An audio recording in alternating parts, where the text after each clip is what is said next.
우리 지역의 다양한 이슈와 현안들을 심층적으로 풀어보는 헬로 이슈 토크입니다. 최근 오랜 시간 누적돼 왔던 교권 침해 문제가 사회 문제로 부각되면서 교육당국이 대책 마련에 나섰습니다. 충남교육청은 교육부가 발표한 교권 보호 방안에 대한 후속 조치를 내놨는데요. 전국 최초로 변호사 동행 서비스가 포함됐다는 점이 주목을 받고 있습니다. 충남교육청 교원인사과 교권보호팀 하태민 장학사와 자세한 내용 짚어보도록 하겠습니다. 장학사님 안녕하십니까? 안녕하세요. 네. 최근에 이 학생이 교사를 폭행하는 사건이나 이 학부모들의 악성 민원 등이 언론을 통해서 이제 보도가 됐는데요. 이 교권 침해, 교권 추락 문제가 심각하다라는 현장의 목소리가 나오고 있습니다. 이 교육 현장 상황 어떻게 진단하고 계십니까? 학교 현장에 그 교육활동 침해 건수가 지속적으로 증가하고 있고 작년 기준으로 전국에서 3,000건 이상이 발생하고 있습니다. 네. 그리고 이제 그 유형이라든지 그 복잡성도 되게 심각한 상황인데요. 네. 특히 서울의 그 서희초 교사 사망 사건이나 또 폭행 사건 등이 연달아 발생하면서 네. 이게 이제 교육활동 방해를 넘어서 선생님들의 생명이나 안전 그리고 모든 학생들의 학습권을 침해하는 공교육 붕괴의 주 원인으로 부각이 되고 있습니다. 그래서 네. 저희 교육청 입장에서도 이런 부분에 대해서 심각성을 이제 인지하고 네. 관련 대책을 준비하고 있습니다. 그러면 이렇게 현재 교사들이 교권을 침해당하는 그런 문제가 발생을 하면 교육청에서는 어떻게 지금 대응을 해오고 있었습니까? 네, 그 교육활동 침해 사안 같은 경우에는 이제 관련 법령이 교원지휘법이 있는데요. 네. 이 교원지휘법에 따라서 학교 교권보호위원회를 개최해서 우선적으로 그 피해 교원에 대한 보호 조치를 하고 또 사안 정도에 따라서 가해 학생 또는 보호자 등에 대한 어떤 선도 조치를 취하고 있습니다. 네. 병의원을 포함한 어떤 전문 기관과 업무 협약을 통해서 그 피해 교원에 대한 심리 상담이나 치료를 또 지원하고 있고요. 네. 또 이 밖에 교원 치유 캠프라든지 또 교원 안심 공제 등을 시행을 하고 있습니다. 네. 그리고 지금 최근 이렇게 교권 침해에 대한 우려의 목소리가 커지면서 교육부에서도 지금 교권 보호 대책을 내놓기도 했는데 그에 이어서 충남교육청에서도 후속 조치를 내놨습니다. 이 과정에서 현장의 다양한 목소리를 듣는 과정이 좀 중요했을 것 같은데 어떤 과정을 거쳤습니까? 교육부에서도 이제 지난 8월 23일 날 교권 회복 방안을 발표했는데요. 네. 그 과정에서 뭐 설문조사라든지 또 교원 단체 또 교육 전문가의 의견을 다양한 경로를 통해서 수렴한 후에 방안을 내놓았습니다. 네. 저희 충남교육청 같은 경우에도 서희초 교사 사건 관련해서 네. 저희가 이제 연구정보원의 추모 공간을 이제 마련하고요. 그 이후에 교육부 그 교권 회복 방안 발표 이후에 그 후속 조치의 일환으로서 네. 또 이제 저희가 이제 교육 주체 인식 설문조사라든지 그리고 각 교원단체 정책 제안 수렴이라든지 또 저희가 이제 시도교육감 협의회 그다음에 도의회를 네. 통해서 현장에 필요한 실질적인 그 교육활동 보호 방안을 수립하기 위해서 네. 노력해 오고 있습니다. 그래요. 그러면 실제로 그 교육 주체 인식 설문조사를 했을 때 그 설문조사 결과는 어땠는지 좀 여쭤봐도 될까요? 많은 선생님들이 네. 실제로 이제 학교 현장에서 그 무고성 아동 학대라든지 아동 학대 신고라든지 네. 그다음에 악성 민원에 대한 고충을 많이 토로하셨고요. 네. 아직까지 저희가 이제 여러 가지 대책이라든지 이런 것들을 내놓고 있었지만 그런 부분에 있어서 부족한 점이 많다라는 거를 많이 지적을 해주셨습니다. 네. 네. 그래요. 네, 좀 더 이제 구체적인 내용을 좀 살펴보면 일단 지금 충남교육청에서 이제 내놓은 대응 방안을 보면 가장 눈에 띄는 부분이 변호사 동행 서비스입니다. 이게 지금 전국 최초로 시행이 되는데 이 부분 좀 자세히 소개를 해주실 수 있을까요? 네.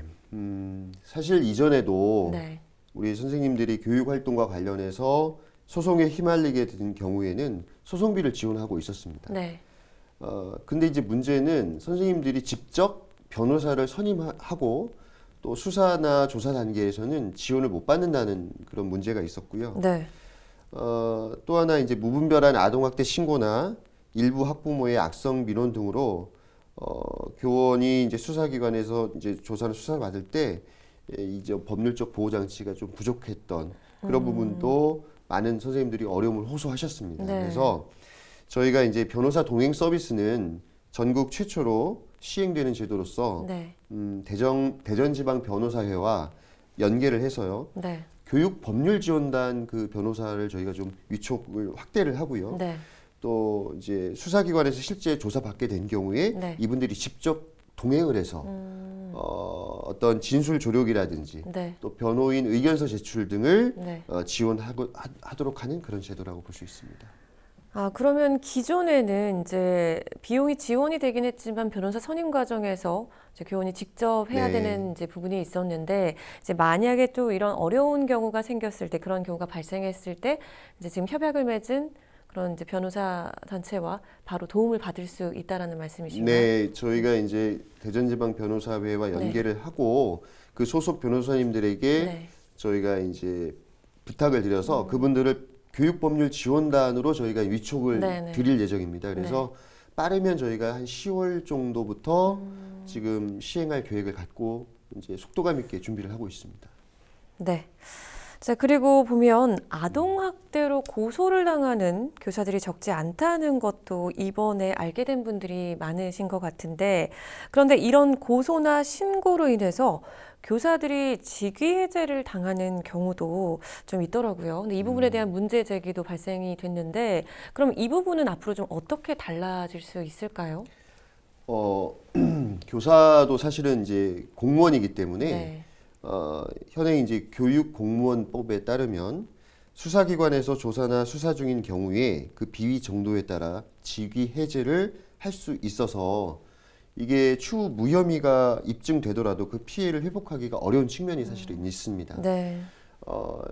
하지만 저희 충남교육청 같은 경우에는 이 아동학대, 무고성 아동학대 혐의로 신고된 경우 그리고 직위해제된 경우, 그러니까 신고돼서 직위해제까지 간 경우는 네. 거의 없습니다. 하지만 네. 향후에라도 선생님들이 이제 우려하시는 바를 좀 반영을 해서 네. 이 무분별한 아동학대 신고로 인한 피해를 최소화하기 위해서 사전에 그 전문가 검토 단계를 추가로 더 둘 예정입니다. 그래서 직위 해제 요건을 좀 더 강화해서 선생님들이 직위 해제로 인한 여러 가지 피해를 받지 않으시도록 네. 그 예방책들을 좀 더 강화할 예정입니다. 그래요. 근데 조금 더 구체적으로 살펴보면 현장에서 또 이제 교사분들이 바라는 부분들 중에 하나가 학부모들의 무고성, 이 아동학대 신고나 고발이 좀 사라졌으면 한다라는 목소리도 좀 있는 것 같은데 이 부분에 대해서도 지금 교육청이 적극적으로 나설 계획이라고 들었습니다. 네. 사실 대부분의 학부모님들은 네. 학교 교육에 굉장히 협조적이시고 그러시는데요. 네. 이제 문제가 되는 건 정말 일부의 학부모들의 문제입니다.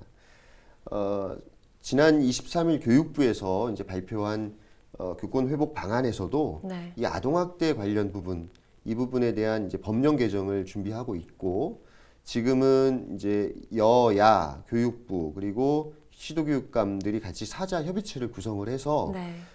관련 내용을 지금 국회에서 논의 중인 것으로 알고 있습니다. 네. 그래서 이 초중등교육법 개정을 통해서 법령과 학칙에 따라 정당한 생활지도를 하는 경우 아동학대로 인정하지 않는 그런 일종의 면책권을 부여하는 그런 방안을 지금 국회에서 추진하고 있고요. 네.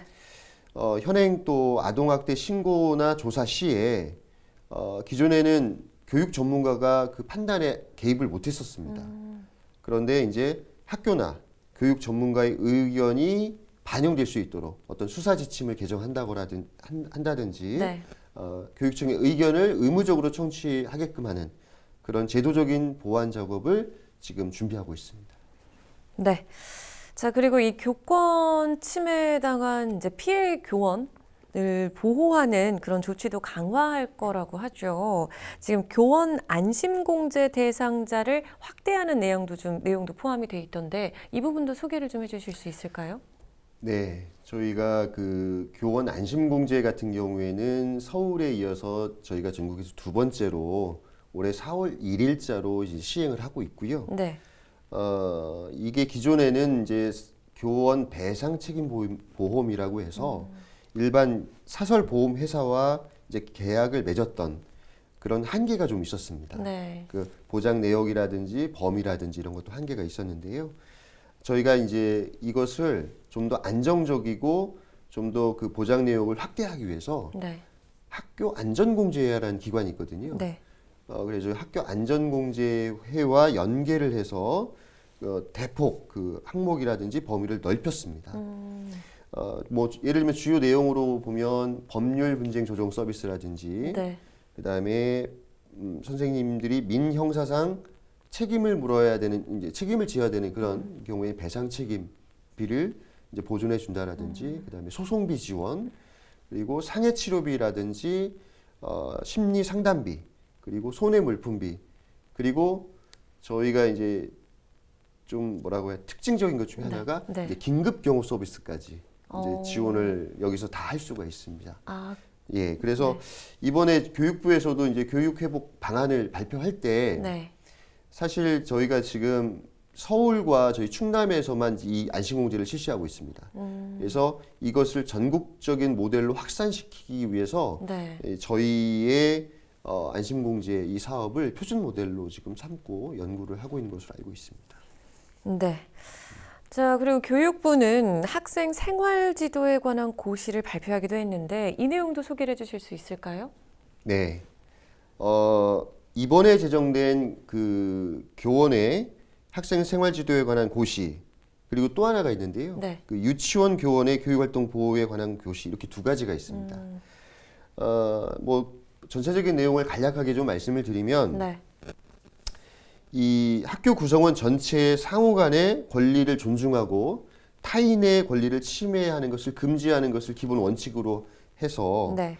학생 같은 경우에는 학칙을 준수하고 교원의 생활 지도를 존중해야 할 의무를 부과하는 거고요. 네. 보호자 같은 경우에도 교사의 전문적인 판단과 생활 지도를 존중할 의무가 있고요. 네. 자녀 교육에 협력할 그런 의무도 이제 부여를 했습니다. 네. 좀 더 구체적으로 보면 생활 지도의 구체적인 범위라고 해서요.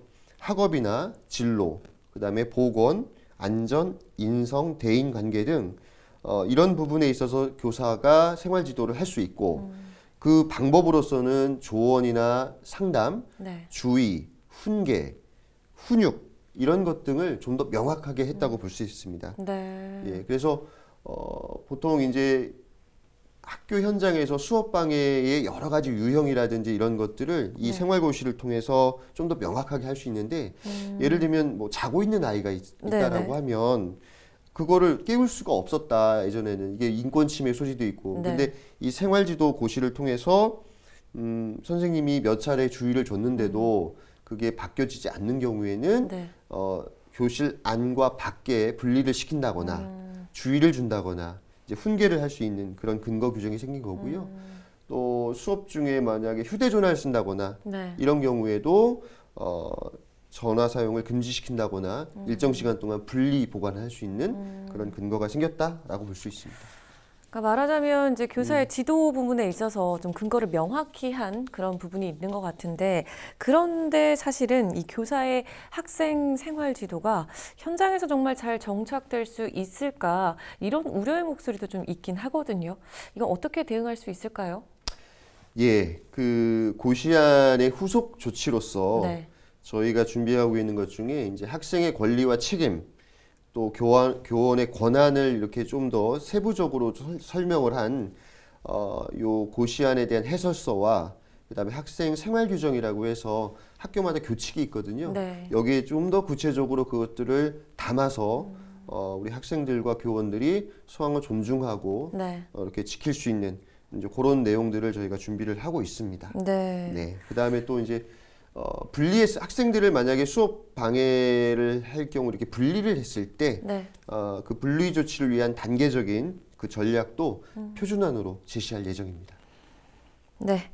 자, 그리고 학부모들의 이 악성 민원을 대응하는 문제도 중요한 화두가 됐는데, 이 교사 개인이 대응하는 체제가 좀 문제가 있다라는 지적이 좀 있었거든요. 충남교육청은 이 부분에 대한 대책도 내놨죠. 네. 그 학교 현장에서 사실 가장 선생님들이 힘들어하는 것 중에 하나가 일부 학부모의 네. 그 악성 민원인데요.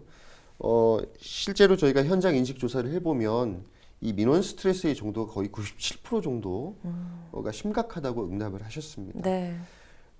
일단은 저희가 이제 기존의 민원 같은 경우에는 일반적인 민원과 교육 상담이 구분되지가 않았어요. 네. 그러니까 건전한 교육 상담은 저희가 충분히 반영을 하고 학교 내에서 해결할 수 있도록 노력하되 이 악성 민원 같은 경우에는 선생님들이 직접 대응하는 것이 아니라 네. 이제 학교 민원 대응 시스템을 이제 구성을 해서 교원 개인이 아닌 학교 전체가 특히 그 중에서도 학교장이 책임지고 대응하는 체제로 이렇게 바꾸도록 할 것이고요. 네. 이 과정에서 이제 교육청에도 만약에 학교 단위에서 해결하기 어려운 부분이 있다라고 하면 교육청에 통합 민원팀을 설치해서 네. 이제 교육청에서 학교 어려움을 해결하도록 도움을 드릴 예정입니다. 예. 네.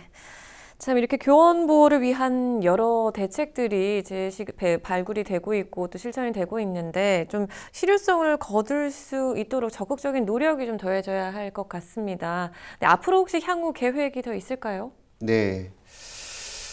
저희 충남교육청 같은 경우에는 사실 이번 대책 이전부터 네. 아까 말씀드렸던 안심공제라든지 그다음에 아까 그 소송비 지원 말씀드렸는데요. 네. 사실은 타시도보다 저희가 먼저 좀 앞서갔던 게 보통 소송비라고 하면 민형사상 소송에 들어갔을 때 지원하는 건데 저희는 경찰이나 검찰 수사 단계에서부터 법률 방어 비용을 지원을 해왔었습니다. 네. 뭐 이런 거라든지 그다음에 그 학생들이 수업방해나 생활지도 불응 시에 분리할 수 있는 근거를 법령 개정 전이라도 저희가 교칙 개정을 통해서 하고 있었던 부분들이 있었는데 네. 이런 것들을 사실 저희가 선제적으로 시행해 오고 있었습니다. 그래서 네. 이번에 이제 교육부의 교육회본 방안에도 이제 그런 부분들이 굉장히 어떤 모델로서 많이 제시가 됐는데요. 네. 하지만 이제 앞으로도 이런 대책이 정말 실효성을 거둘 수 있으려면 좀 더 세밀한 후속 조치가 좀 필요하다고 보여지고요. 네. 따라서 저희는 학교 구성원과 또 교육 전문가들로 구성된 이제 이 후속 추진위원회를 좀 구성을 해서 네. 일회적이고 일시적인 그런 대책이 아니라 계속적으로 뭔가 선생님들을 위한 교권보호 방안을 발굴하고 네. 현재 이제 시행하고 있는 것들이 안착될 수 있도록 지속적으로 보완해 가도록 노력할 예정입니다. 예. 네. 자, 마지막으로 교직원 그리고 학생 모두가 행복한 학교를 만들기 위해서 전하고 싶은 말씀 있으실까요? 네. 최근 우리 선생님들께서 저희 이제 교육 당국에 쏟아내는 어떤 비판과 질책을 겸허히 이제 받아들이고 있습니다. 앞으로 선생님들이 교육 활동이 위축되지 않고 오롯이 수업과 생활지도에 전념하실 수 있도록 저희 충남교육청이 가장 앞서서 교권을 보호하겠습니다. 네, 이 교권 침해 문제가 사회 문제로 지금 대두되면서 심각한 상황인데요. 오늘 충남교육청의 교권 보호 강화 대책 알아봤습니다. 오늘 말씀 잘 들었습니다. 고맙습니다. 감사합니다. 선생님들의 정당한 교육 활동 보호를 위한 노력들이 결실을 맺고 현장에서 잘 정착될 수 있도록 우리 지역 주민 여러분도 지속적으로 관심 가져주시면 좋을 것 같습니다. 헬로 이슈 토크 오늘 저희가 준비한 소식은 여기까지입니다. 함께해 주신 여러분 고맙습니다.